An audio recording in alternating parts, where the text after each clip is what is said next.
إن الحمد لله نحمده ونستعينه ونستغفره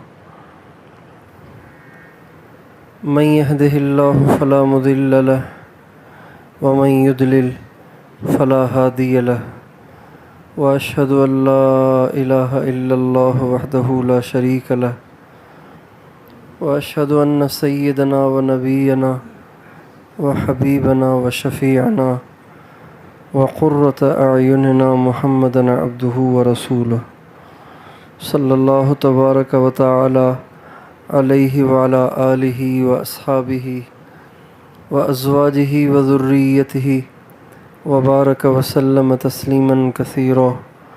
أما بعد فأعوذ بالله من الشيطان الرجيم. بسم الله الرحمن الرحيم. قد جاءكم من الله نور وكتاب مبين. وقال تعالى لقد جاءكم رسول من أنفسكم عزيز عليه ما عنتم حريص عليكم بالمؤمنين رؤوف رحيم. سبحان ربك رب العزة عما يصفون وسلام على المرسلين والحمد لله رب العالمين. اللهم صل على سيدنا محمد وعلى آل سيدنا محمد وبارک وسلم. میرے محترم دوستو اور بھائیو، اللہ تعالیٰ نے جہاں ہمیں بہت سی مادی اور دنیاوی نعمتیں عطا فرمائی ہیں، جیسے آنکھیں ہیں، کان ہیں، زبان ہے، ہاتھ ہیں، پاؤں ہیں، اور زبان ہے پھر زبان کی گویائی ہے، کان ہے پھر کانوں کا سننا ہے، زبان ہے زبان کا بولنا اور چکھنا ہے، ہاتھوں کا پکڑنا اور پاؤں کا چلنا ہے. یہ سب اللہ کی نعمتیں ہیں. دنیا میں کتنے لوگ ایسے ہیں جو ان نعمتوں سے محروم ہیں.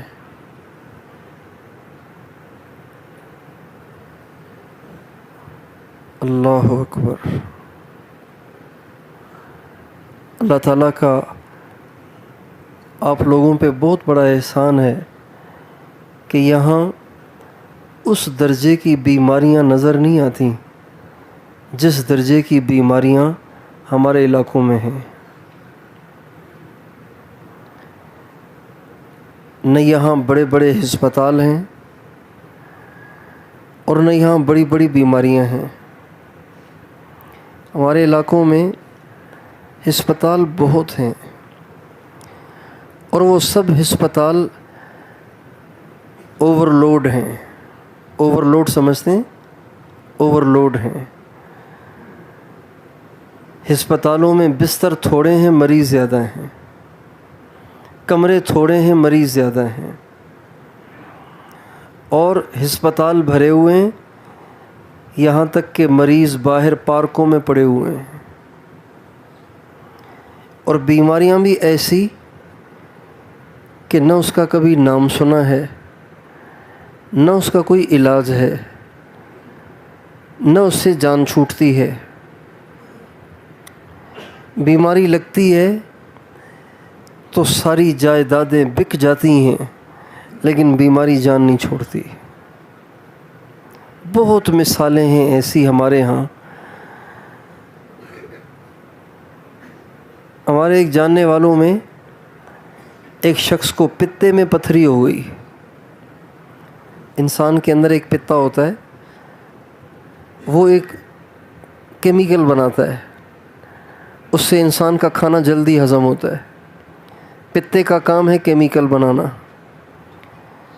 بعض لوگوں کے پتے میں پتھری پیدا ہو جاتی ہے، وہ پتا اتنا خراب ہو جاتا ہے کہ اس کا پتا نکالنا پڑتا ہے. پھر ساری زندگی ان کا معدہ خراب رہتا ہے چونکہ کیمیکل نہیں بنتا. اس کے پتے میں پتھری ہو گئی. یہ ایک عام سا مرض ہے، بڑا مرض نہیں ہے، یہ عام سا مرض ہے. تو وہ پتے میں پتھری نکلوانے کے لیے کراچی گیا آپریشن کے لیے، عام سا آپریشن ہے، کوئی مشکل کوئی مہنگا آپریشن نہیں ہے۔ وہاں گیا، ڈاکٹروں نے آپریشن سے پہلے اس کو انجیکشن لگایا، بے ہوش کرنے کے لیے انجیکشن لگایا۔ انجیکشن جو لگایا تو وہ ایسا لگایا کہ جو زیادہ ڈوز لگ گیا، تھوڑا ڈوز لگنا چاہیے تھا، زیادہ ڈوز لگ گیا۔ اتنا زیادہ ڈوز لگ گیا کہ وہ جو پتے سے پتھری نکلوانے گیا تھا وہ کومے میں چلا گیا۔ 20 دن وہ ہسپتال میں رہے اور 20 دن میں 40 لاکھ روپے ان کا خرچہ ہوا، مگر مریض کومے سے واپس نہیں آیا۔ پتے کی پتھری تو گئی اپنی جگہ پر، وہ تو آپریشن ہی نہیں ہوا، لینے کے دینے پڑ گئے۔ اتنے لوگ پریشان ہیں، اتنی لوگوں پہ مصیبتیں آئی ہوئی ہیں، ایسی ایسی بیماریاں آئی ہوئی ہیں۔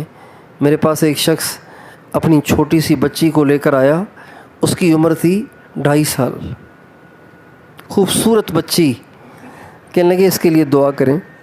میں نے کہا کیا دعا کروں؟ کہنے لگے اس کی شوگر ہائی رہتی ہے۔ میں نے کہا کتنی؟ کہا 500 شوگر رہتی ہے اس کی، اور بچے کی عمر کتنی ہے؟ 2.5 سال۔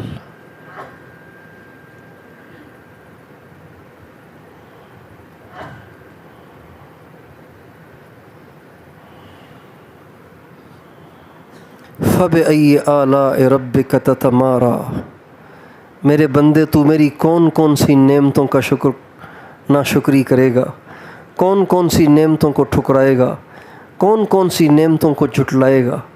کتنی اللہ کی نعمتیں ہیں۔ بہرحال اللہ تعالیٰ کی مادی نعمتیں بھی بہت ساری ہیں جن کو ہم دنیا میں استعمال کر رہے ہیں، لیکن سب سے بڑی نعمت وہ ایمان ہے۔ سب سے بڑی نعمت کیا ہے؟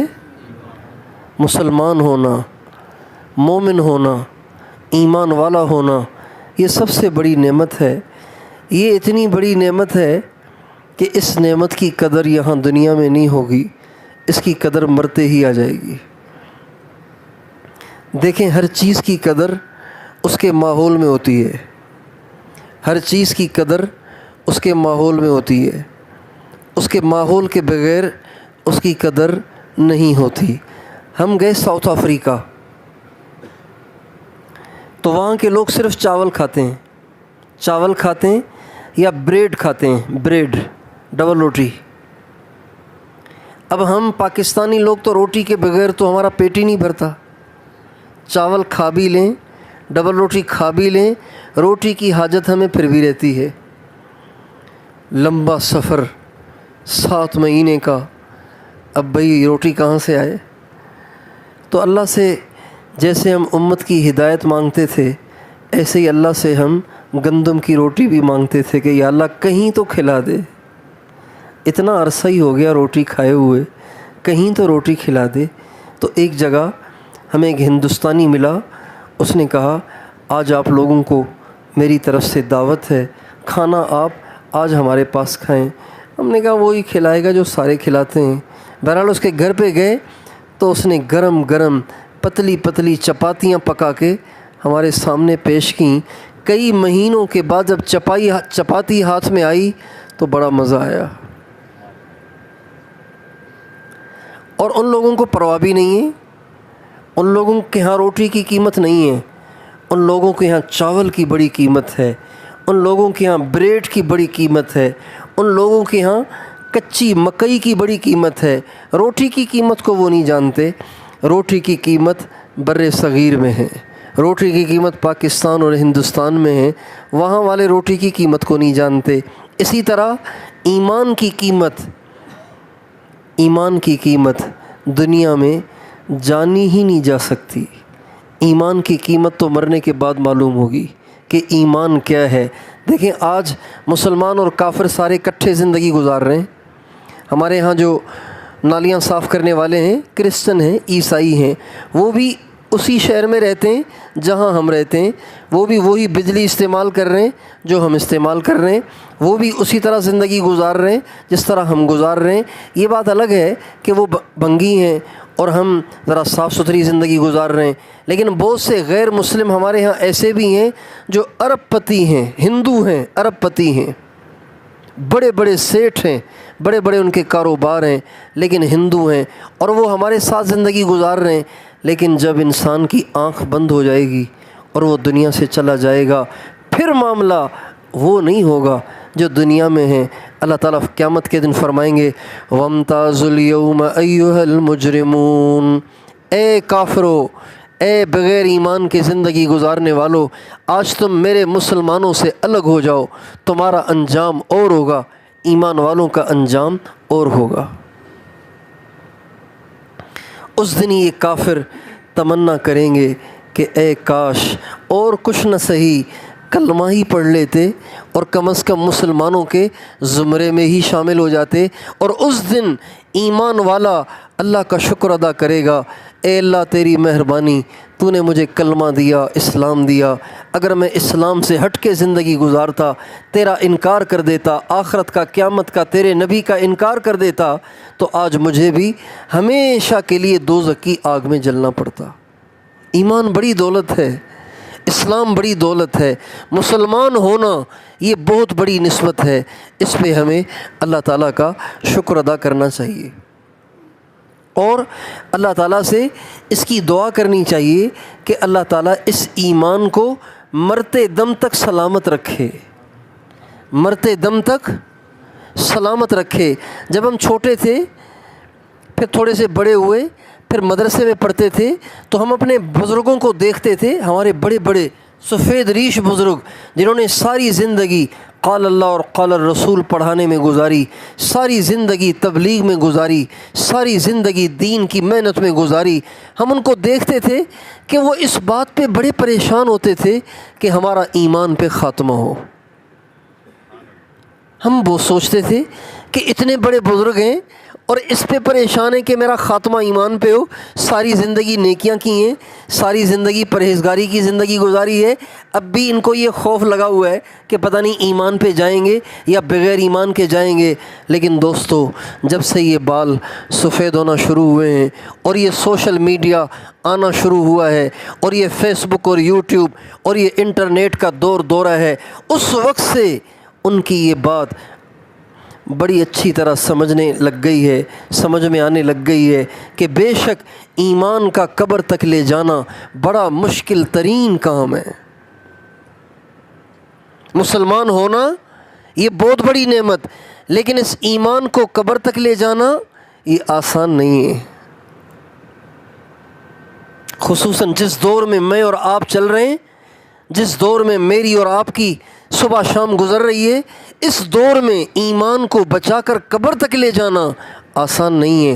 آپ کے ماحول میں ایسے بچے جن کے نام آپ نے محمد رکھے ہوئے ہیں، احمد رکھے ہوئے ہیں، سلمان رکھے ہوئے ہیں، ابو بکر اور عمر رکھے ہوئے ہیں، عثمان اور علی رکھے ہوئے ہیں، سوشل میڈیا نے ان کے ایمان کی ایسی دھجیاں اڑائی ہوئی ہیں، اگر آپ ان کو اندر سے کرے دیں گے تو وہ کفریہ باتیں کرنا شروع کر دیں گے۔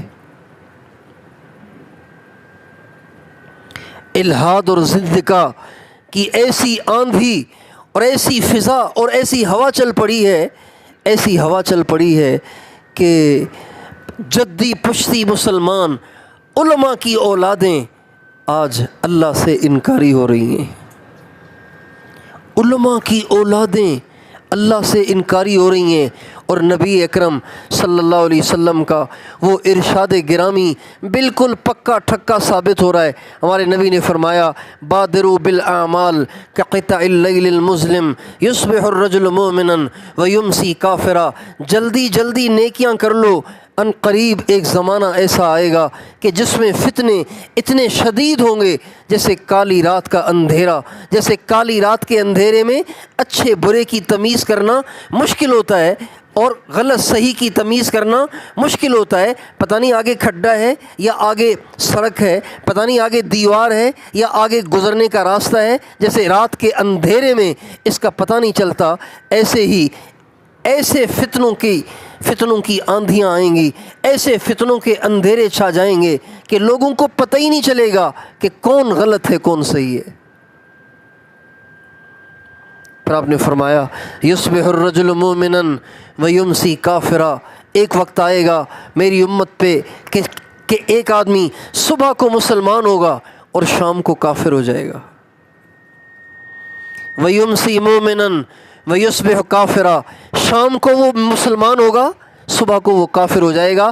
یبیع دینہ بعرض من الدنیا قلیل، تھوڑے سے پیسوں میں وہ اپنے ایمان کو بیچ دے گا، تھوڑے سے ساز و سامان کے عوض وہ اپنے ایمان کو بیچ دے گا.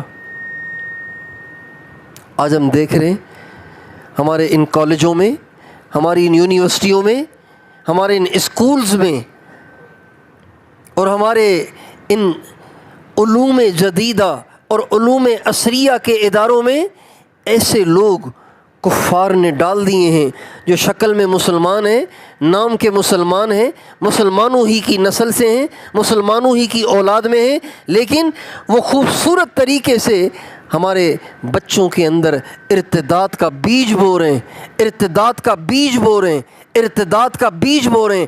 کتنی نسلیں انہوں نے ہماری اسلام سے متنفر کر دیے ہیں، کتنے ہزاروں نوجوان ہمارے اسلام سے بیزار کر دیے ہیں. ایسے نوجوان پیدا کر دیے ہیں جنہیں حضور پہ بھی اشکال ہے. کس پہ اشکال ہے؟ حضور پر انہیں اشکال ہے، قیامت پہ انہیں اعتراض ہے، محشر کے میدان پر انہیں اعتراض ہے، اور آخرت کی زندگی پر انہیں اشکالات ہیں، اور اللہ کی ذات پہ ان کو اشکالات ہیں. میرے بھائیوں، آج اپنے بڑوں کی بات بڑی اچھی طرح سمجھ میں آ رہی ہے کہ ایمان والا ہونا بھی بڑی نعمت ہے، لیکن ایمان کو قبر تک لے جانا یہ بڑا مشکل کام ہے. اس لیے اللہ تعالیٰ سے اس کی بہت دعا کرنی چاہیے، اے اللہ ایمان پہ زندہ رکھ اور ایمان ہی پہ موت دے. بہت سے لوگ ہیں ساری زندگی ایمان والے رہے، جب دنیا سے گئے تو کفر پہ مرے، اور کافروں کا انجام جہنم کی بھڑکتی آگ ہے. اور کتنا عرصہ جہنم میں جائیں گے، لا یخفف عنہم العذاب ولا ہم منہا یخرجون.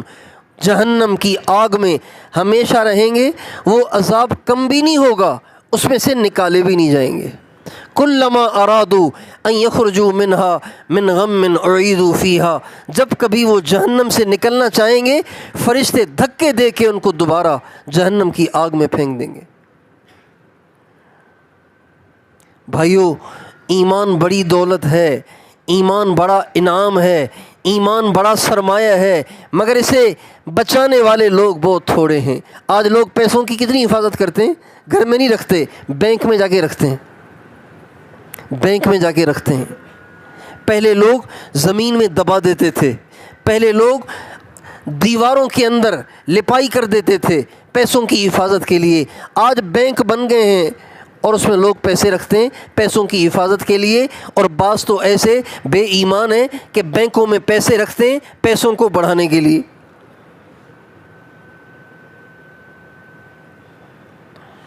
جو انسان بینک میں پیسے رکھتا ہے پیسے بڑھانے کے لیے، اللہ تعالیٰ فرماتے ہیں وہ سن لے اس سے میرا اعلان جنگ ہے، وہ سن لے اس سے میرا اعلان جنگ ہے. جو بینک میں پیسے رکھتا ہے اس لیے کہ پیسے بڑھتے رہیں، 10 لاکھ روپے رکھ لیے، ہر مہینے اس کو 15,000 روپے ملتے ہیں، 10 لاکھ محفوظ ہیں، مزید 15,000 روپے ہر مہینے مل رہے ہیں. تو بھئی کیا ضرورت ہے پھر کاروبار کرنے کی، کیا ضرورت ہے پھر دھکے کھانے کی، مزدوری کرنے کی اور نوکری کرنے کی. بس پیسے ڈال دو بینک میں، 2-3-4 پلاٹ بیچ کے، اپنے گھر بار کو بیچ کے ڈال دو بینک میں، اور ہر مہینے 15-20 ہزار، 30-35-40 ہزار ملتے رہیں گے. اسی سے گھر کا خرچہ چلتا رہے گا. لیکن اللہ قرآن میں کہہ رہے ہیں اگر تم نے سود پہ کاروبار کیے، اگر تم نے سود پہ پیسے لیے، تو سن لو تم سے میرا اعلان جنگ ہے. جس سے اللہ اعلان جنگ کرے گا تو وہ کبھی سدھر سکتا ہے، اس کے حالات کبھی ٹھیک ہو سکتے ہیں.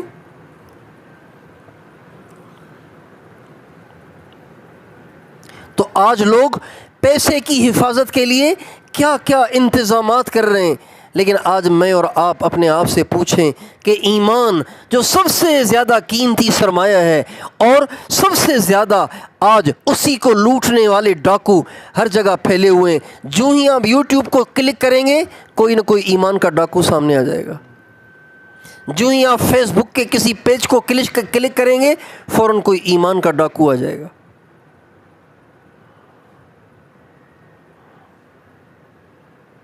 کہیں ننگی عورتوں کی شکل میں ایمان کے ڈاکو بیٹھے ہوئے ہیں، کہیں ننگے مردوں کی شکل میں ایمان کے ڈاکو بیٹھے ہوئے ہیں، اور کہیں اسلامی شکل میں اسکالر بنے ہوئے ہمارے ایمان کے ڈاکو بنے ہوئے ہیں. شکل اسلامی ہے اور آپ کو ایسے لگے گا جیسے آج کل کا امام غزالی یہی ہے، لیکن وہ ایمان کا ڈاکو ہے. اس لیے بھائیو، آپ سارے دوستوں سے درخواست ہے اللہ پاک سے اپنے ایمان کی حفاظت کی بہت دعا کیا کریں. اے اللہ ایمان کی حفاظت کر. کہاں چھپا کے رکھیں اسے؟ یہ ایسی چیز تو ہو نہیں کہ کسی بینک میں جا کے رکھیں، کسی زمین کے اندر دبا دیں. کہاں چھپائیں اسے؟ اللہ تعالیٰ سے ایمان کی حفاظت کی دعا کرنی چاہیے. نبی کریم عائشہ صدیقہ رضی اللہ عنہ فرماتی ہیں کہ نبی کریم صلی اللہ علیہ وسلم ایک دعا کثرت سے مانگا کرتے تھے، ایک دعا کثرت سے مانگا کرتے تھے. کیا؟ یا مقلب القلوب ثبت قلبی علی دینک، اے دلوں کو پلٹنے والے میرے دل کو اپنے دین پہ جمائے رکھنا. اے دلوں کو پلٹنے والے میرے دل کو اپنے دین پہ جمائے رکھنا. اما عائشہ کہتی ہیں اللہ کے نبی کی زبان سے اس دعا کو میں نے اتنی کثرت سے سنا کہ ایک دن میں نے پوچھا یا رسول اللہ آپ کا ایمان بھی آگے پیچھے ہو سکتا ہے کیا؟ آپ یہ دعا مسلسل کرتے ہیں؟ آپ نے فرمایا عائشہ دل کی مثال ایک پتے کی سی ہے، ہوا کا جھونکا جہاں کہیں اسے لے جائے تو وہ وہیں چلا جاتا ہے. دل کی مثال تو ایسے ہی ہے.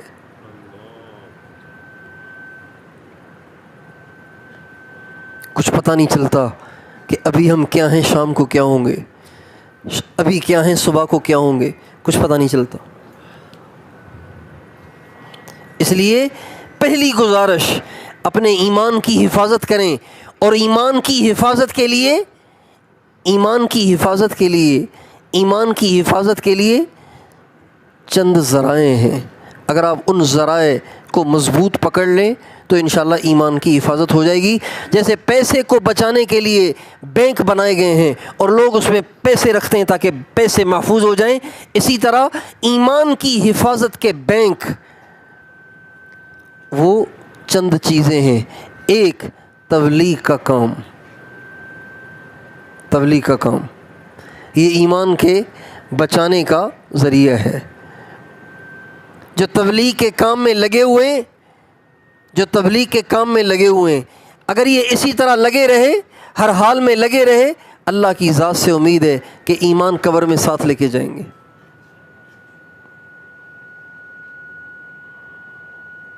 دوسری بات،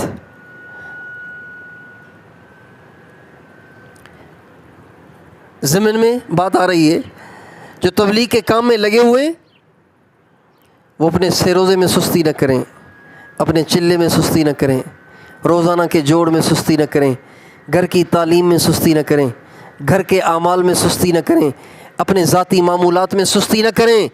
اگر کریں گے تو چونکہ جس دور میں ہم چل رہے ہیں وہ دور وہی ہے کہ صبح کو مسلمان شام کو کافر، تو کہیں بے ایمانی کی آندھی کا جھونکا لگ گیا تو ادھر کے بھی نہیں رہیں گے اور ادھر کے بھی نہیں رہیں گے۔ لہٰذا اپنے ایمان کی حفاظت کی نیت سے تبلیغ کے معمولات کا اہتمام کریں، ایک بات۔ اور ایمان کی حفاظت، ایمان کو قبر تک لے جانے کا دوسرا ذریعہ علماء کے ساتھ تعلق ہے۔ علماء، مدارس اور علماء کے ساتھ تعلق ہے۔ اہل کفر کا ایک بہت بڑا ٹارگیٹ ہے، ایک بہت بڑا ایجنڈا ہے، کیا؟ کہ عوام کو علماء سے کاٹ دو۔ ان کے سامنے داڑھی والوں کی اتنی برائیاں بیان کرو، پگڑی والوں کی اتنی برائیاں بیان کرو، اور ان مولویوں کی اتنی برائی بیان کرو، ان مسجد کے اماموں کی اتنی برائیاں بیان کرو، ان مفتیوں کی اتنی برائیاں بیان کرو، اور ان مدرسے میں پڑھانے والوں کی اتنی برائیاں بیان کرو کہ یہ ان کو فالو کرتے ہوئے آر محسوس کریں۔ یہ ایجنڈا ہے کفریہ طاقتوں کا، اور اس ایجنڈے پہ آج کا میڈیا بھرپور کام کر رہا ہے۔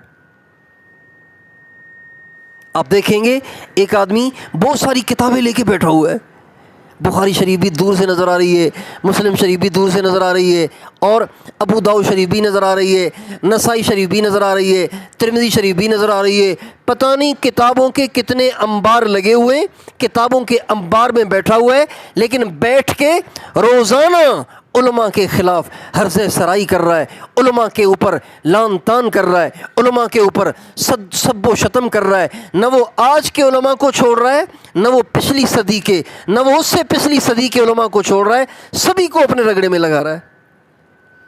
یہ کفر کا ایجنڈا ہے۔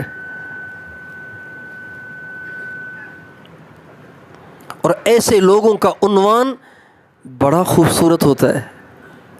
ایسے لوگوں کا عنوان جو ہوتا ہے نا، وہ بہت خوبصورت ہوتا ہے۔ پتہ ہے کیا ہوتا ہے؟ وہ کہتا ہے کیا مسلمان صرف یہ مولوی ہیں؟ تم مسلمان نہیں ہو؟ تم خود کیوں نہیں قرآن پڑھتے اور قرآن کے مطلب کو سمجھنے کی کوشش کرتے؟ تم خود کیوں نہیں بخاری پڑھتے اور بخاری کو سمجھنے کی کوشش کرتے؟ کیا سارے علماء ہی نے قرآن سمجھ رکھا ہے؟ یہ مولویوں نے ہی قرآن سمجھ رکھا ہے؟ تم مسلمان نہیں ہو؟ یہ ان کا عنوان ہے۔ اور ایک دم نوجوان نسل کہتی ہے ارے بات تو صحیح کہہ رہا ہے۔ میرے بھائیوں، جب میڈیکل کی کتابیں خود پڑھ کر کوئی ڈاکٹر نہیں بنتا، انجینئرنگ کی کتابیں خود پڑھ کے کوئی انجینئر نہیں بنتا، تو بخاری پڑھ کے خود کوئی عالم کیسے بن جائے گا؟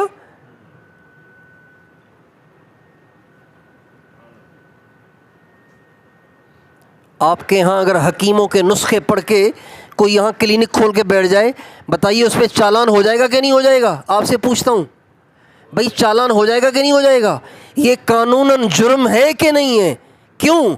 اس لیے کہ نسخے تو بے شک اس کو آتے ہیں، اور دوائیاں، چونکہ اس نے 20 سال میڈیکل اسٹور چلایا ہے، اس کو پتہ ہے کہ پیناڈول کا کام کیا ہے، اس کو پتہ ہے کہ اس کا کام کیا ہے اور اس کا کام کیا ہے، کون سے کیپسول اور کون سی ٹیبلٹ اور کون سی سیرپ کا کیا کام ہے، لیکن ڈگری تو نہیں ہے نا اس کے پاس۔ لہٰذا اس کا کلینک کھولنا یہ جرم ہے، اور اس کو پکڑ کے جیل میں ڈال دینا چاہیے۔ یہ انسانوں کی جان کے ساتھ کھیل رہا ہے۔ وہ اسکالر جو دین کے نام پر بخاری لے کے بیٹھے ہوئے ہیں اور علماء کے خلاف ہرزہ سرائی کر رہے ہیں، یہ سب کے سب کفار اور انگریزوں کے اس ایجنڈے پہ کام کر رہے ہیں کہ ان مولویوں سے کاٹ دو، ان مولویوں سے کٹ جائیں گے تو پھر ان کو مرتد کرنا مشکل نہیں ہے۔ مولویوں سے کاٹ دو، پھر ان کو مرتد کرنا مشکل نہیں ہے۔ ہمارے بر صغیر میں جب انگریز نے آ کے قبضہ کیا نا، انگریز نے آ کے مغلوں سے حکومت کو چھینا، جب انہوں نے آ کے حکومت کو چھینا اور اپنی حکومت کو یہاں جمانا چاہا تو کوشش تو بہت کی، لیکن عوام ان کی قابو میں ہی نہ آئے، عوام ان کے قابو میں ہی نہ آئے، عوام ان کے قابو میں ہی نہ آئے۔ تو ان کی ایک جو تھنک ٹینک ہے، جو دماغی لوگ ہیں، وہ آپس میں بیٹھ گئے کیا کرنا چاہیے، یہ عوام ہمارے قابو میں کیوں نہیں آ رہی ہیں؟ تو بالکل ان پڑھ، نہ یہ سائنسدان ہیں، نہ یہ بہت بڑے کوئی طبیب ہیں، نہ یہ کوئی بہت بڑے دانشور ہیں، لیکن یہ سیدھے سادھے ہمارے قابو میں نہیں آ رہے۔ اس کی وجہ کیا ہے؟ اس کی وجہ کیا ہے؟ تو وہ کہنے لگے تم ان کو مولویوں سے کاٹ دو، یہ تمہارے غلام بن جائیں گے۔ چنانچہ انہوں نے علماء کے خلاف اسکیمیں چلائیں، علماء کے خلاف ایجنڈے چلائے، اور وہ ایجنڈے اب تک ان کے چل رہے ہیں، اور وہ داڑھی ٹوپی اور پگڑی والوں کے خلاف مستقل ایسی محنت اور کوشش کر رہے ہیں کہ عوام علماء سے کٹ جائے۔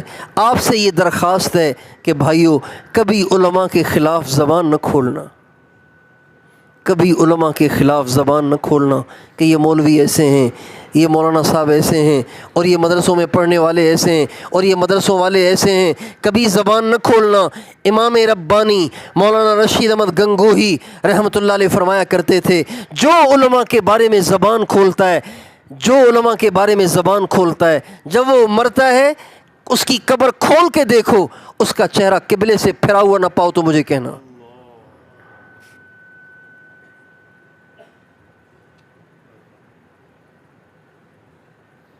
ایمان کو بچانے کا ایک ذریعہ یہ ہے کہ ایمان کو بچانے کا ایک ذریعہ یہ ہے کہ ان علماء سے جڑ جاؤ۔ مولانا صاحب، میں نے اپنے بچے کی شادی کرنی ہے، مجھے میری اس میں رہنمائی فرمائیں، میرے نبی کا اس میں کیا طریقہ ہے؟ میں یہ نہیں کہہ رہا ہوں سارے کے سارے 8 سال جا کے وفاق المدارس میں پڑھ کے مولوی بن جاؤ، یہ نہیں کہہ رہا ہوں۔ اپنی زندگی کا ہر کام ان سے پوچھ پوچھ کے کرو۔ یہ تمہیں اپنی طرف سے نہیں بتائیں گے، قرآن اور حدیث سے بتائیں گے، اللہ اور اس کے نبی کے احکام بتائیں گے۔ ان سے جڑ کے چلیں گے، ان کی دعاؤں کے ساتھ چلیں گے، ان کی صحبت سے چلیں گے، قبر تک ایمان محفوظ رہے گا۔ کتابوں میں واقعہ لکھا ہوا ہے، ایک شخص تھے امام احمد بن حنبل رحمۃ اللہ علیہ کے زمانے کے، ان کا انتقال ہو گیا۔ کسی نے ان کو خواب میں دیکھا، کہا کہ آپ کے ساتھ کیا ہوا؟ کہا اللہ نے میری بخشش کر دی۔ کہا وہ کیوں؟ کہا ایک بات کی وجہ سے۔ کہا وہ کیا؟ کہا ایک دفعہ امام احمد بن حنبل رحمۃ اللہ علیہ ایک چشمے پر وضو کر رہے تھے۔ کہاں وضو کر رہے تھے؟ چشمہ اوپر سے نیچے کو بہہ رہا تھا، تو امام صاحب نیچے کی طرف بیٹھ کے چشمے پہ وضو کر رہے تھے۔ میں آ کے اوپر وضو کرنے بیٹھ گیا۔ جو ہی وضو کرنے بیٹھا تو مجھے خیال آیا میرے منہ کا لگا ہوا پانی امام صاحب کے ہاتھوں میں جائے گا، پھر امام صاحب کے منہ کو لگے گا، یہ تو اللہ والے، یہ تو عالم کی بے ادبی ہے۔ چنانچہ میں وہاں سے اٹھ کے ان سے نیچے آ کر بیٹھ گیا کہ ان کا استعمال شدہ پانی تو مجھے لگے، مگر مجھ گناہ گار کا استعمال شدہ پانی ان کو نہ لگے۔ جب میں دنیا سے گیا، اللہ نے مجھے اپنے سامنے کھڑا کیا اور اللہ نے فرمایا تم نے میرے ایک عالم دین کا ادب کیا، جا تجھے معاف کرتا ہوں، جا تجھے معاف کرتا ہوں، تم نے میرے دین کے ایک عالم کا ادب کیا تھا۔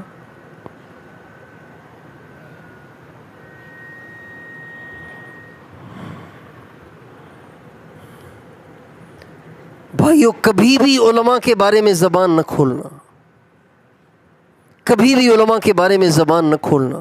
اور خاص طور پر آج کل جو سیاسی ایک گہما گہمی چل رہی ہے، ایک چپ کلش چل رہی ہے، ایک عجیب و غریب قسم کی سچویشن چل رہی ہے، کبھی علماء کے بارے میں زبان نہ کھولنا۔ میں نام بھی لے لیتا ہوں آپ کے سامنے تاکہ آپ کے سامنے بات واضح رہے۔ کوئی مولانا طارق جمیل صاحب کے خلاف زبان اپنی پھیلائے ہوئے ہے، اور کوئی حضرت مولانا فضل الرحمان صاحب کے خلاف اپنی زبان پھیلائے ہوئے۔ میں آپ سب کے سامنے، دیکھیں مجھے آپ سے کوئی لالچ نہیں ہے، میں آپ کے کرائے پہ یہاں نہیں آیا ہوں، اپنے کرائے پہ آیا ہوں، سیاسی نہیں ہوں، کسی پارٹی سے کوئی تعلق نہیں ہے، آج تک زندگی میں کبھی ووٹ نہیں دیا، کسی پارٹی سے کوئی واسطہ نہیں ہے، کسی پارٹی سے میرا کوئی تعلق نہیں ہے، میں خالص تبلیغ کے ساتھ تعلق رکھتا ہوں اور کسی کے ساتھ میرا تعلق نہیں ہے۔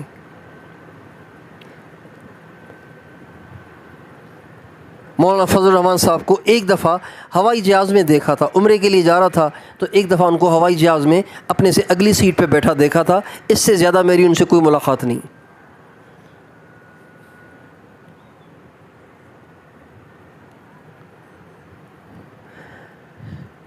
لیکن میں ہاتھ جوڑ کے آپ سے کہتا ہوں، ان علماء کے بارے میں زبان کھولنے والوں سے اللہ ناراض ہے، اللہ کے نبی ناراض ہے۔ اس پہ کوئی مجھ سے قسم لینا چاہے، میں کروڑ دفعہ قسم کھانے کو تیار ہوں، اللہ ان سب سے ناراض ہے جو ان کے بارے میں زبان کھولتے ہیں۔ علماء کے بارے میں زبان نہ کھولیں، مرضی ہے آپ کی، جس کو چاہو ووٹ دو، زبان نہ کھولو۔ لیکن یہ ضرور سوچو کہ جس کو آپ ووٹ دے رہے ہیں، ووٹ دینے کے بعد وہ جو کچھ بھی کرے گا اس کا پورا پورا حصہ آپ کو بھی ملے گا۔ اگر وہ اوپر آ کر برائیاں کرے گا اس میں بھی آپ پورے حصے دار ہوں گے، اگر وہ آ کے کوئی نیکیاں کرے گا اس میں بھی آپ پورے حصے دار ہوں گے۔ لیکن اتنی درخواست ضرور قبول کر لیں، اتنی درخواست ضرور قبول فرما لیں کہ علماء کے بارے میں کبھی زبان نہ کھولیں، ورنہ ایمان کے لالے پڑ جائیں گے، موت کے وقت کلمہ پڑھنا بھی چاہیں گے تو بھول جائے گا۔ اس لیے کہ نبیوں کے وارث پروفیسر نہیں ہیں، نبیوں کے وارث یہ سیاستدان نہیں ہیں، نبیوں کے وارث یہ ڈاکٹر اور انجینئر نہیں ہیں، نبیوں کے وارث تو صرف علماء ہیں۔ اللہ کے نبی کا یہ فتویٰ ہے۔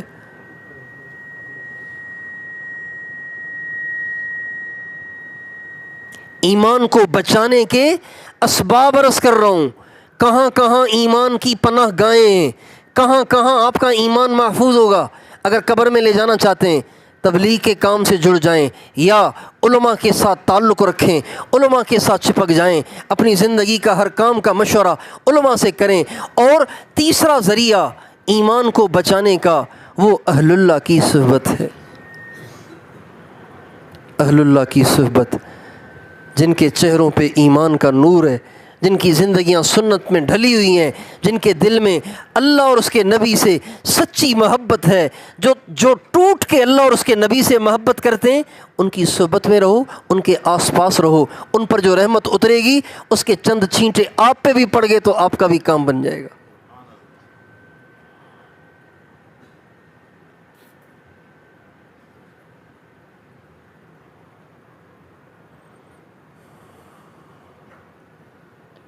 اس کو بہت سنجیدگی سے لیجئے، اس کو بہت سنجیدگی سے لیجئے۔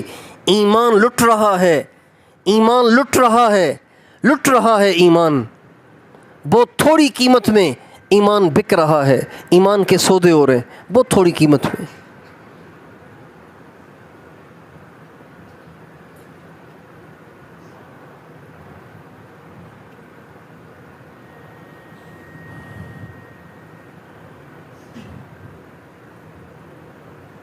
ایک درخواست تو یہ ہے کہ ایمان کو قبر تک لے جانے کی فکر کریں، اس کی دعا بھی کریں، اس کی فکر بھی کریں۔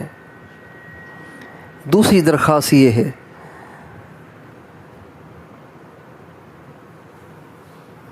کہ مرنا ہم سب نے ہے، مرنا ہم سب نے ہے، اللہ کے سامنے ہم سب کی پیشی ہے، اللہ کے سامنے ہم سب کا حساب کتاب ہوگا۔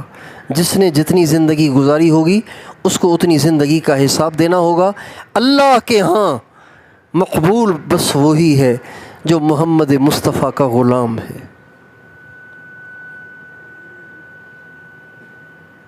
اس کے علاوہ اللہ کے ہاں نہ کوئی شخصیت چلتی ہے، نہ اللہ کے ہاں کوئی اور طریقہ چلتا ہے۔ اللہ کے ہاں اگر مقبولیت ہے اور اللہ کے ہاں جس کا طریقہ چلے گا وہ حضرت محمد مصطفیٰ احمد مجتبیٰ صلی اللہ علیہ وسلم کی ذات اقدس ہے۔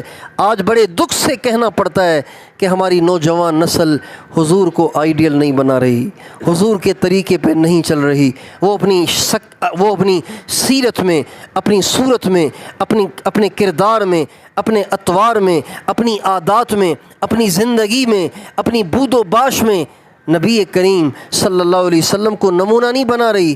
پتہ نہیں کس کے پیچھے چل رہے ہیں۔ ہمارے نائیوں نے 50 قسم کی کافروں کی تصویریں لگائی ہوئی ہیں۔ ہمارا نوجوان جب بھی جاتا ہے کہتا ہے ان میں سے چوائس کرو کون سے بال چاہیے تمہیں، ان میں سے چوائس کرو۔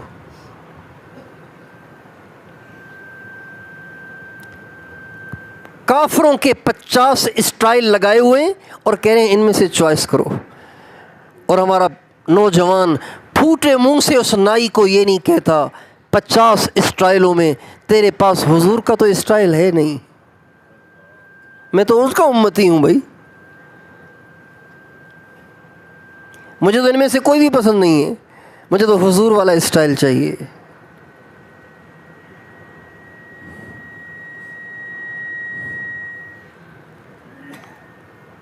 حضور سے محبت کرو، حضور سے پیار کرو، حضور کو بہت چاہو. آج ہم حضور کو نہیں چاہ رہے، اور ہمارے حضور کو نہ چاہنے کی وجہ سے آج کافر کو یہ جرت ہوتی ہے کہ وہ ہمارے نبی کی شان کے بارے میں اپنی گندی زبان چلاتا ہے، اپنی گندی زبان کھولتا ہے. آج انڈیا کی ایک غلیظ عورت نے اپنی غلیظ زبان کو میرے پاک نبی کے بارے میں استعمال کیا ہے. کیوں؟ اس لیے کہ ہم خود اپنے نبی سے پیار نہیں کر رہے. دیکھیں، جس گھر میں باپ کی عزت نہ ہوتی ہو، جس گھر میں باپ کی عزت نہ ہوتی ہو، تو باہر والوں کو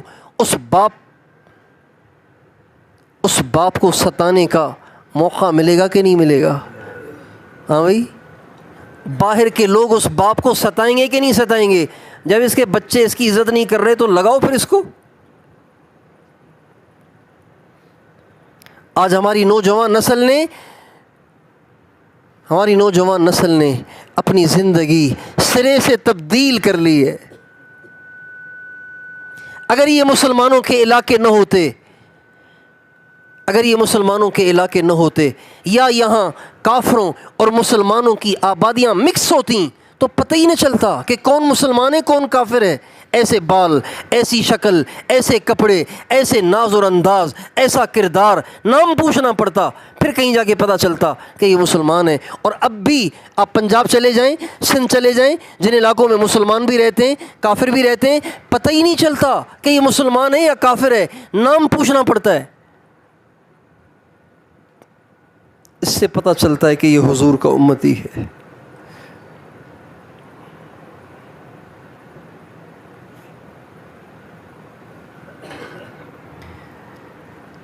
جبکہ آپ تو پختون ہیں یار، آپ تو ایسے آباء و اجداد کی اولادیں ہیں جنہوں نے اپنی پگڑی کے بچانے کے لیے بڑی قربانیاں دیں، اپنی ٹوپی کے بچانے کے لیے بڑی قربانیاں دیں، اپنی ماں بیٹی کے برقعے کو بچانے کے لیے بڑی قربانیاں دیں. کاش کے مورخ ان قربانیوں کو محفوظ کرتا تو آج یہ نوجوان نسل پڑھ کے کچھ سبق حاصل کرتی کہ ہمارے آباء و اجداد نے دین کو بچانے کے لیے کتنی بڑی قیمت چکائی ہے. اس حلیے کو بچانے کے لیے کتنی بڑی قیمت چکائی ہے. کاش کے مورخ اسے محفوظ کرتا.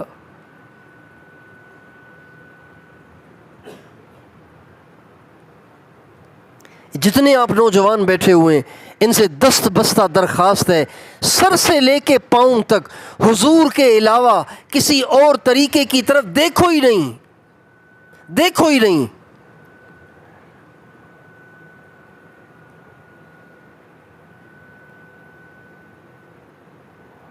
اللہ تعالیٰ پتہ ہے کیا فرماتے ہیں؟ اللہ اکبر.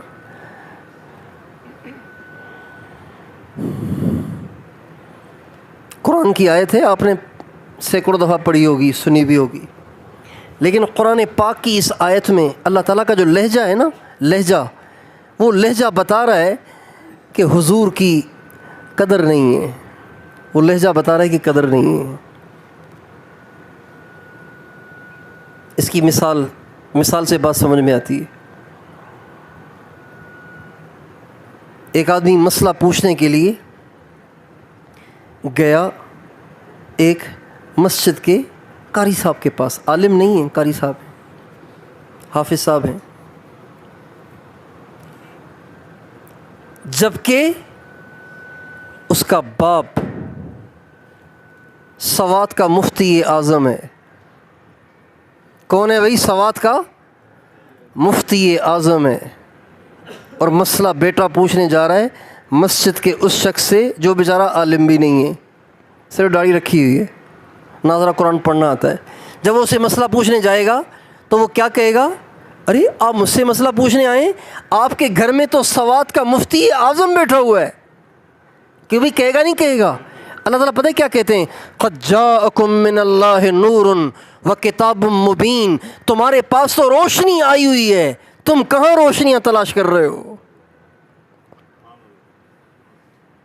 نور، قد جاءکم من اللہ نور، تمہارے پاس تو اللہ پاک کی طرف سے اتنی بڑی روشنی آئی ہوئی ہے۔ نور میں جو تنوین ہے یہ تنوین تفخیم ہے، تنوین تعظیم ہے، اتنا بڑا نور آیا ہوا ہے جس نور کی کوئی حد ہی نہیں ہے۔ تمہارے پاس اتنی بڑی روشنی آئی ہوئی ہے، تم کہاں ادھر ادھر روشنیاں ڈھونڈتے پھر رہے ہو؟ کتنے تم نا قدرے اور کتنے تم نا سمجھ اور کتنے تم نا قدرے ہو کہ تمہارے گھر میں سورج بیٹھا ہوا ہے اور تم باہر سے شمع جلانے کے لیے نکلے ہو۔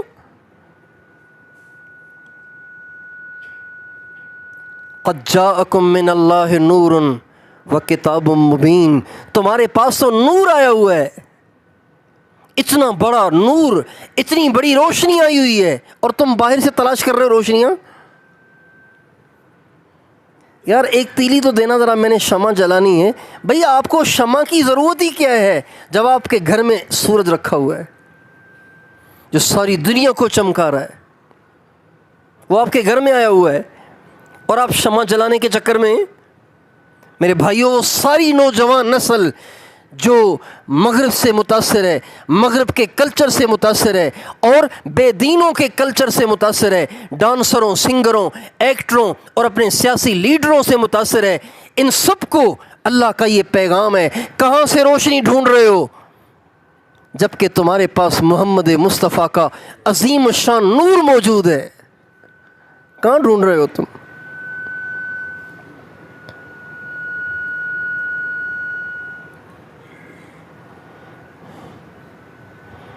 حضور کی قدر کریں، حضور کی قدر کرو یار۔ اور حضور کی قدردانی یہ ہے کہ سر سے لے کے پاؤں تک اپنی زندگی حضور کے طریقے میں ڈال دو۔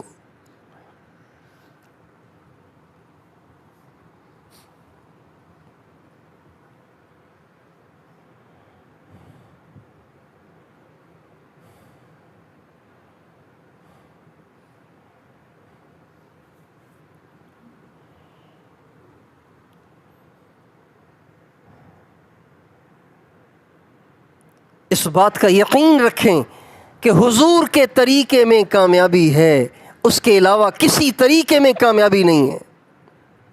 یہ ہمارے تبلیغ والے اعلان میں بھی یہی بات کہتے ہیں، متکلم میں بھی یہی بات کہتے ہیں، گشت میں بھی یہی بات کرتے ہیں، خصوصی ملاقات میں بھی یہی بات کرتے ہیں، عمومی ملاقات میں بھی یہی بات کرتے ہیں، اور کوئی نیا ساتھی تعلیم کرے تو تعلیم کے بعد بھی یہی بات کرتا ہے، بھائیو دوستو میری آپ کی کامیابی دین میں، دین محنت سے آئے گا، محنت کے لیے اللہ کے راستے میں نکلنا ہے، سارے تیار ہیں، چلو دعا کر لو۔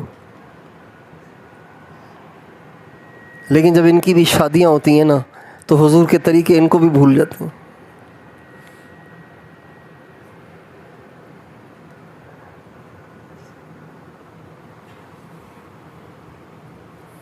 جب ان کے پاس بھی 4 پیسے آ جاتے ہیں تو یہ بھول جاتے ہیں کہ اب میں نے ان پیسوں کو کہاں لگانا ہے۔ ہمارے نبی کا ارشاد ہے، بدترین پیسہ وہ ہے، اللہ کے ہاں مردود ترین پیسہ وہ ہے جو تعمیرات میں خرچ ہوتا ہے۔ پتہ نہیں آپ نے حدیث سن لی؟ دوبارہ دہراتا ہوں، ہمارے نبی نے فرمایا بدترین پیسہ، اللہ کے ہاں مردود ترین پیسہ وہ ہے جو تعمیرات میں خرچ ہوتا ہے۔ تعمیر میں پیسہ خرچ ہونے والا پیسہ مردود پیسہ ہے، اللہ کی نظروں میں بدترین پیسہ ہے۔ مسلمان کو زیب نہیں دیتا کہ بڑی بڑی بلڈنگیں بنائے، ارے 4 دن کی زندگی ہے، گزار کے چلے جاؤ، اللہ کو راضی کر کے چلے جاؤ، رہنے کی جگہ تو جنت ہے، وہاں مزے کریں گے۔ اگر بلڈنگ بنانا کوئی کارنامہ ہوتا تو میرے آقا کی بلڈنگ مدینے میں سب سے بلند و بالا اور سب سے زیادہ خوبصورت ہوتی۔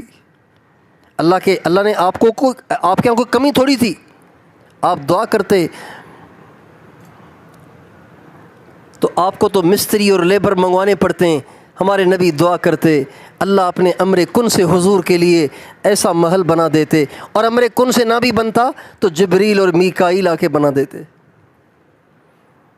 آسمان کے فرشتے اتر آتے۔ لیکن ہمارے نبی نے ساری زندگی کوئی محل نہیں بنایا۔ اس لیے اپنی ساری زندگی نبی کریم صلی اللہ علیہ وسلم کے طریقے پہ گزارنے کی نیت کریں، ہم اپنے نبی سے پیار کریں، اپنے نبی سے محبت کریں، اپنے نبی کے دیوانے بن جائیں۔ کوئی ہے ہم میں سے ایسا جب اس انڈیا کی غلیظ عورت نے ہمارے نبی کے بارے میں زبان کھولی ساری رات اس کو نیند نہ آئی ہو؟ کوئی ہے ہم میں سے ایسا؟ بس خبریں سنی اور کہا یہ اچھا نہیں ہوا، زیادہ سے زیادہ کوئی سڑک پہ آ کے ذرا جلوس ولوس نکال لیا، ساری رات نیند نہیں آئی کہ میرے نبی کی شان کے بارے میں ایسا کیوں کہا گیا۔ یہ تو محبت کروائے گی نا، محبت کروائے گی۔ ایک شخص نے جنید جمشید کی ماں کو گالی دی، جنید جمشید سے کہا فاحشہ کا بیٹا، زانیہ کا بیٹا، جنید جمشید سے کہا۔ جنید جمشید کہنے لگے زندگی میں نے بہت دکھ دیکھے، لیکن زندگی کا سب سے بڑا دکھ یہی رہے گا کہ ایک شخص نے میری ماں کو گالی دی۔ محبت ہے نا، تو ماں کی گالی زندگی کا سب سے بڑا دکھ بن گئی۔ حضور سے عشق ہوتا تو حضور کے خلاف کھلنے والی زبان، حضور کے بارے میں زبان کا غلط استعمال، یہ زندگی کا سب سے بڑا دکھ ہوتا۔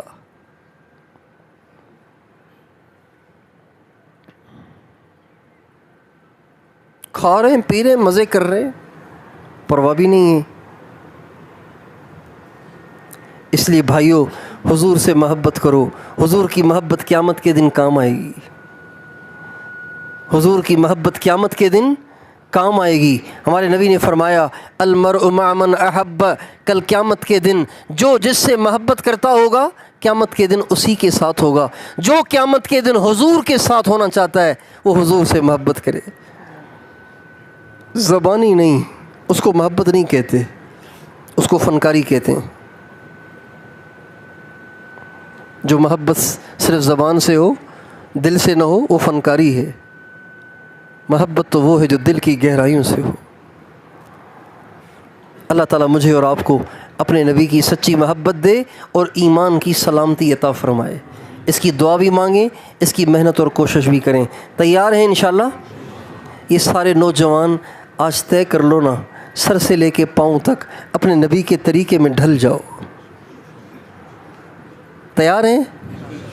اگر آپ ناراض نہ ہوں تو ذرا کھل کے کہوں، اگر آپ ناراض نہ ہوں تو ذرا کھل کے کہوں، ہیں کھل کے کہوں تھوڑا سا وضاحت سے، شاید کوئی بھولا بھالا سیدھا سادہ سمجھ نہ رہا ہو، اس کو بات سمجھ نہ آ رہی ہو، تو کھل کے کہہ دیتا ہوں اپنے چہروں پہ داڑھیاں رکھو، اسے آر نہ سمجھو۔ تمہارے نبی کے چہرے پہ داڑھی تھی، تمہارے نبی داڑھی منڈے نہیں تھے، تمہارے نبی کے چہرے پہ چھوٹی داڑھی بھی نہیں تھی، پوری داڑھی تھی۔ تمہارے نبی نے کبھی اپنا سر ننگا نہیں کیا، تو آپ بھی نہ کرو۔ تمہارے نبی کے ٹخنے ہمیشہ ننگے رہتے تھے، آپ کا تہبند اوپر رہتا تھا، آپ بھی اپنے پانچے ٹخنوں سے اوپر رکھا کرو۔ آپ کے نبی نے کبھی جھوٹ نہیں بولا، آپ بھی نہ بولو۔ آپ کے نبی نے کبھی گانا نہیں سنا، آپ بھی نہ سنو۔ آپ کے نبی نے کبھی کسی غیر محرم عورت پہ نظر نہیں ڈالی، آپ بھی نہ ڈالو۔ آپ کے نبی نے کسی کا دل نہیں دکھایا، آپ بھی نہ دکھاؤ۔ آپ کے نبی نے کبھی اپنے بڑوں کی بے ادبی نہیں کی، آپ بھی اپنے ماں باپ کے سامنے ہمیشہ با ادب رہو، اپنے بڑوں کے سامنے با ادب رہو۔ آپ کے نبی نے کسی کا حق نہیں کھایا، آپ بھی نہ کھاؤ۔ آپ کے نبی باوجود نبیوں کے نبی ہونے کے، نبیوں کے امام ہونے کے، آپ نے ایک دفعہ میدان جنگ میں صفوں کو سیدھا کرتے ہوئے ہاتھ میں ایک تیر تھا، تو تیر کا پچھلا حصہ جو لکڑی ہوتی ہے نا، اس کے ذریعے سے حضرت سواد، ایک صحابی حضرت سواد، ان کو یوں ذرا ان کے سینے پہ رکھ کے کہا تھوڑا سا پیچھے ہو جاؤ، تھوڑا سا پیچھے ہو جاؤ تاکہ سب سیدھی ہو جائے۔ تو سواد کہنے لگے یا رسول اللہ اوجعتنی، آپ نے مجھے تکلیف دی ہے، آپ نے مجھے تکلیف دی ہے۔ عجیب بات، سارے دیکھ رہے ہیں کیا کہہ رہا ہے، حضور سے کہہ رہا ہے، اور پھر کب بدلہ چاہیے، اور ہمارا لے لو بدلہ۔ آپ نے یہ نہیں کہا بدتمیز بے ادب تجھے نبی سے بات کرنے کی کیا نبی کا حق نہیں ہوتا، یہ نہیں کہا، فرمایا لے لو بدلہ، دنیا میں لے لو قیامت میں نہیں دے سکوں گا، دنیا میں لے لو قیامت میں نہیں دے سکوں گا۔ لمحہ فکریہ ہے ان لوگوں کے لیے جنہوں نے اوروں کی زمینوں پہ قبضے کر رکھیں، اوروں سے پیسے لے کے کھا رکھیں اور اوروں کے حقوق کو دبا رکھا ہے۔ لمحہ فکریہ ہے ان کے لیے کہ نبیوں کا امام بدلہ دینے کے لیے تیار ہے اور فرما رہے ہیں آخرت میں نہیں دے سکوں گا، یہیں لے لو۔ تو حضرت سواد کہنے لگے آپ نے جو مجھے لکڑی رکھی تھی نا، تو وہ کپڑے پہ تھوڑی رکھی تھی، وہ تو میرے پیٹ پہ رکھی تھی، آپ اپنے پیٹ سے کپڑا ہٹائیں تاکہ میں صحیح بدلہ لوں۔ آپ نے پیٹ سے کپڑا ہٹایا تو حضرت سواد حضور کے سینے سے چمٹ گئے، آپ کے پیٹ سے چمٹ گئے اور چومنے لگے۔ آپ نے کہا سواد تم نے یہ کیا کیا؟ کہا یا رسول اللہ مجھے لگتا ہے کہ میں اس جنگ میں شہید ہو جاؤں گا، تو میرا دل چاہا کہ دنیا سے جانے سے پہلے سب سے آخری میرا جسم چھوئے تو آپ کے جسم اطہر کو چھوئے، تاکہ جہنم کی آگ میرے جسم پہ حرام ہو جائے۔ جس کے جسم کو محمد مصطفیٰ کے جسم اطہر نے چھوا وہ جہنم میں نہیں جائے گا۔ میں تو یہ چاہتا تھا۔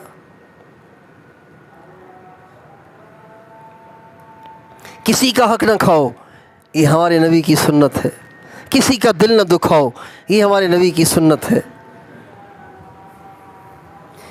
اور اگر کوئی آپ کو برا بھلا کہے اسے برداشت کرو، یہ آپ کے نبی کی سنت ہے۔ گالیاں دینے والوں کو معاف کرو، درگزر کرو۔ آپ کے ہاں تھوڑی چیزوں پہ کتنے بڑے جھگڑے کھڑے ہو جاتے ہیں، خاندانوں میں جھگڑے چلتے چلے جاتے ہیں۔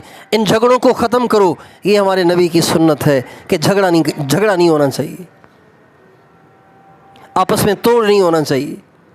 برداشت کرو، درگزر کرو۔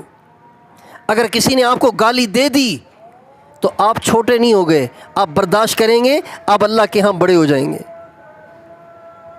آپ کے ہاں اس کا تصور بھی نہیں ہے کہ کوئی ماں بہن کی گالی دے اور اگلا خاموشی ہو جائے، کچھ بولے ہی نہیں، وہ تو فوراً جا کے پسٹل لے کے آ جائے گا، گن لے کے آ جائے گا، کلاشن کوف لے کے آ جائے گا کہ ایسی کی تیسی تو نے میری ماں کو گالی دی ہے، میں نہیں چھوڑوں گا تجھے۔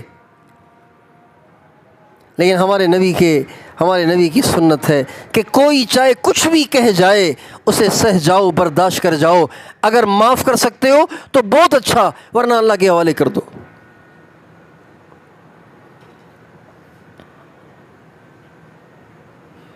یہ سب ہمارے نبی کی سنتیں ہیں۔ ان سنتوں کو اپنائیں گے تو ہماری دنیا بھی اللہ جنت بنائے گا اور عزت عطا فرمائے گا۔ تیار ہیں انشاءاللہ؟ اللہ تعالیٰ مجھے اور آپ کو توفیق عطا